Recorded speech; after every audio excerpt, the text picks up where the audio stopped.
माझ्या मागून सगळ्यांनी घोषणा द्यायच्या आहेत आणि दोन्ही हात वर करून घोषणा द्यायच्या आहेत। बोला भारत माता की। सर्व जणांनी हात उंच करायचे आहेत।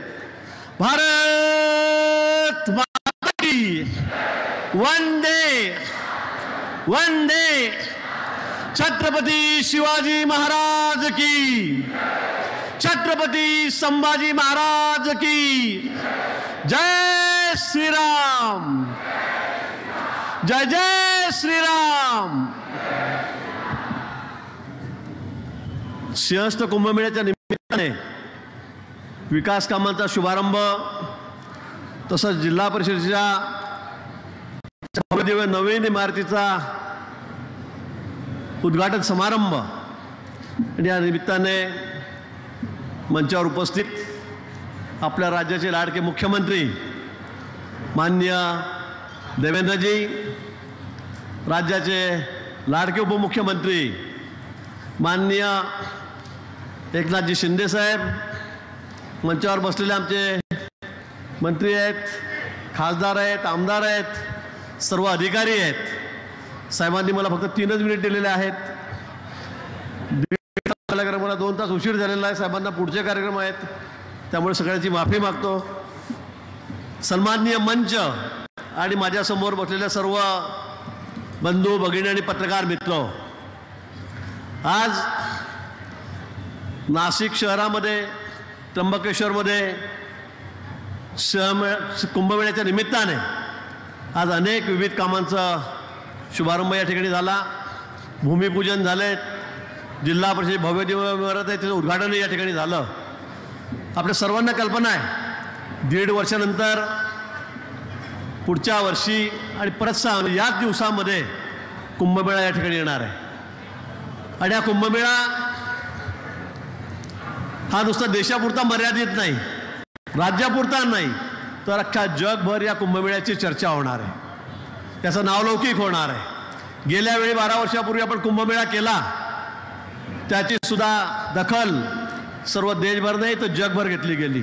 आम्हाला अमेरिकेला सुद्धा बोलवलं गेलं, सर्व अधिकारी मी त्या ठिकाणी गेलो। त्यांनी सांगितलं क्राऊड मॅनेजमेंट तुम्ही कसं केलं, एकही कॅज्युअल्टी नाही, एकही कोणाला दुखापत झाली नाही, कोणी मृत्युमुखी पडलं पण नाही, कोणी हरवलं नाही। एवढा मोठा रेकॉर्ड ब्रेक कुंभमेळा झाल्यानंतर तुम्ही कसं मॅनेज केलं, आणि म्हणून ते ऐकण्यासाठी त्यांनी आमच्या सर्व अधिकाऱ्यांना आम्हाला त्या ठिकाणी बोलवलं होतं। पण यावेळचा कुंभमेळा हा गेल्या वेळेपेक्षा वेगळा आहे। तुम्हाला कल्पना असेल, प्रयागराजला आपण आता कुंभमेळा बघितला, सगळे गर्दीचे रेकॉर्ड त्या ठिकाणी तुटलेत, झाल्यात, काही कॅज्युअल्टी झाल्यात, लोक काही भाविक आहेत, भक्तगण मृत्युमुखी पावलेत, ही वस्तुस्थिती आहे। पण नाशिकमध्ये सुद्धा यावेळी कुंभमेळा गेल्या वेळेपेक्षा 3-4 पट मोठा होणार आहे, 4 पट मोठा होणार आहे। प्रयागराजला मोठा त्या ठिकाणी जागा आहे, नदीचा तट आहे, तो किलोमीटरमध्ये आहे, पण आपल्याकडची परिस्थिती वेगळी आहे। नाशिकला रामकुंड आहे, छोटी जागा आहे, त्र्यंबकेश्वरला अतिशय छोटा कुंभ आहे, छोटा कुंड त्या ठिकाणी आहे, आणि त्यामुळे येणारे भाविक हे लाखाच्या कोटीच्या संख्येमध्ये आहेत। आणि एकाच ठिकाणी त्या ठिकाणी स्नान करायचं म्हटलं तर खूप मोठी म्हणजे आपली परीक्षाच आहे। आणि म्हणून मला वाटतं यासाठी आपल्याला सगळ्यांना सज्ज व्हायचं आहे। कुठेही कोणाला दुखापत होणार नाही, कोणाचाही मृत्यू होणार नाही, कुठली अप्रिय घटना घडणार नाही, याची तुम्हाला सगळ्यांना काळजी घ्यायची आहे। आणि म्हणून त्यासाठी आपण गेल्या 2 वर्षापासून 6 महिन्यापासून 8 महिन्यापासून कामाला लागलेलो आहोत। यासाठी आमची 6 मंत्र्यांची समिती आहे, अधिकारी आमचे सगळे अतिशय जोरात कामाला लागलेले आहेत, रात्रीचा दिवस करतायत। आमचे गेडाम साहेब प्राधिकरणाचे अध्यक्ष आहेत, या ठिकाणी कलेक्टर आहेत, आयुष कुमार आहेत, या ठिकाणी आमच्या महानगरपालिकेच्या कमिशनर आहेत, आणि त्यांनी तर कामाचा धडाका सुरू केलेला आहे, त्यांनी रात्रीचा दिवस या ठिकाणी केलेला आहे। म्हणजे मला वाटतं मनीषा, आपण जे काम करता आहात, खरं आम्हाला असं वाटलं तर महिला अधिकारी कुंभमेळा आहे, मोठं चॅलेंज आहे, महिलांना काम द्यायचं की नाही, पण साहेबांनी त्यांची निवड त्या ठिकाणी केली, त्यांच्याकडे 4 दिला। पण आज आम्ही बघतोय की अतिशय कामाचा वेग, अतिशय झपाट्याने त्या काम करतायत, कुठेही वेळ नाही, भान नाही, जेवण नाही, आणि अशा पद्धतीने त्यांचं काम या ठिकाणी चाललेलं आहे।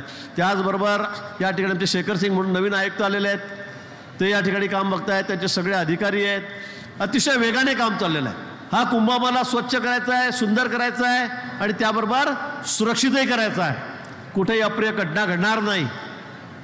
कुठे या ठिकाणी कुणाचीही गुंडगिरी चालणार नाही, दादागिरी चालणार नाही, कुठे चोऱ्यामाऱ्या होणार नाहीत. यासाठी आम्ही सगळी काळजी घेतो आहोत. आता तर आपण बघितलं असेल नाशिक शहरामध्ये सुरक्षितेच्या दृष्टीने आपण समाधानी आहात की नाही? आमचे CP या ठिकाणी काम करतायत, संदीप कर्णिक, त्यांची सगळी टीम, त्यांचे DCP, सगळे इन्स्पेक्टर, सगळे पोलीस अधिकारी, कर्मचारी. काही लोकांनी या नाशिक शहराला वेठीस धरलेलं होतं, हैदोस माजवलेला होता. माननीय मुख्यमंत्री महोदयांनी सूचना दिल्यात, सक्त ताकीद दिली आणि या सगळ्या गुंडांचा बिमोड या ठिकाणी नाशिक शहरामध्ये, जिल्ह्यामध्ये या ठिकाणी चाललेला आहे. मी म्हणेल 10-15 हजार लोक तर गायबच झालेले आहेत.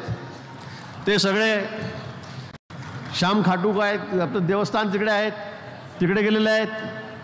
काही जम्मू काश्मीरमध्ये गेलेले आहेत, वेगवेगळ्या ठिकाणी. सगळ्या देवांना सगळं घालतात की बाबा आम्हाला वाचव, आम्हाला वाचव. पण या नाशिक शहरातली सगळी गुंडगिरी मोडण्याचा संकल्प आम्ही केलेला आहे. माननीय मुख्यमंत्री महोदय असतील, शिंदे साहेब असतील, सगळ्यांनी सांगितलेलं आहे की आता ही गुंडगिरी आम्ही खपवून घेतली देणार नाही, अजिबात गुंडगिरी आम्ही सहन करणार नाही.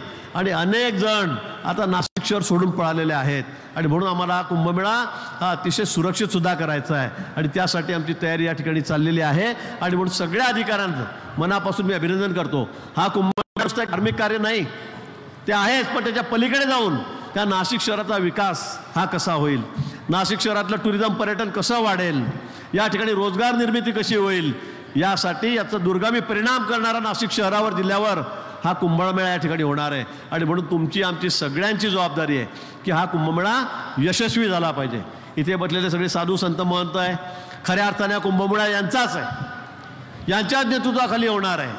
आणि म्हणून महत्त्वाचे घटक म्हणून ते या ठिकाणी आज उपस्थित आहेत. आणि म्हणून आपण साधू संत मिळून, आपण सगळे नाशिककर मिळून या ठिकाणी या कुंभमेळ्यामध्ये सगळ्यांनी सहभागी होऊया. आमच्या घरी कार्य आहे, लग्न कार्य असताना आपण ज्या पद्धतीने कामाला लागतो, पाहुण्याचं स्वागत करतो, त्या पद्धतीने येणाऱ्या प्रत्येक भाविकाचं स्वागत, देशातून असतील, परदेशातून असतील, त्यांचं मनापासून या ठिकाणी आपण स्वागत करायचं आहे, आदरातिथ्य करायचं आहे, जेणेकरून त्यांना वाटलं पाहिजे की बाबा नाशिक शहरामध्ये किती चांगले लोक आहेत, किती आदरातिथ्य आमचं करतायत. प्रयागराजला आम्ही गेलो, आपल्याकडचे सगळे भाविक गेले, ते सगळे कौतुक करत होते की प्रशासन किती चांगलं आहे, अधिकारी सगळे किती चांगले आहेत, पोलीस प्रशासन किती आपली काळजी घेत आहे, तिथले लोक किती काळजी घेत आहेत. आणि त्याच पद्धतीने किंवा त्यापेक्षा चांगली जबाबदारी आपण या ठिकाणी निभवायची आहे. आणि म्हणून आपण सगळ्यांनी सज्ज व्हावं असं आव्हान मी आपल्याला या ठिकाणी करतो. आज हजारो कोटी रुपये, त्यामध्ये मुख्यमंत्री महोदय या संदर्भामध्ये बोलतील. आपण सगळं चित्रफीत त्या ठिकाणी कार्यक्रमाची बघितली. 6,000 कोटी रुपयाच्या कामांचा शुभारंभ आज होतोय. 7,500 कोटी रुपयाचा रिंग रोड आपण त्या ठिकाणी करतोय. सिवरेज प्लांट आहे, नदीतलं पाणी शुद्ध राहिलं पाहिजे, आपण कॅमेरे बसवतोय, अनेक गोष्टी आहेत. 50 कामांचं उद्घाटन, 50 कामाचं भूमिपूजन या ठिकाणी आपण आज या ठिकाणी करतो आहोत. आणि म्हणून मी आपल्या सगळ्यांना आवाहन करेल, आपला जास्त वेळ घेणार नाही, आणि या ठिकाणी येणाऱ्या कुंभमेळ्यासाठी सगळ्यांनी सज्ज व्हावं, सगळ्यांनी आपला कार्यक्रम, आपल्या घरचा कार्यक्रम म्हणून सगळ्यांनी या ठिकाणी आपल्या मदतीचा हात वाढवावा, एवढंच आवाहन आपल्याला या प्रसंगी करतो आणि थांबतो. जय हिंद, जय महाराष्ट्र, जय श्रीराम.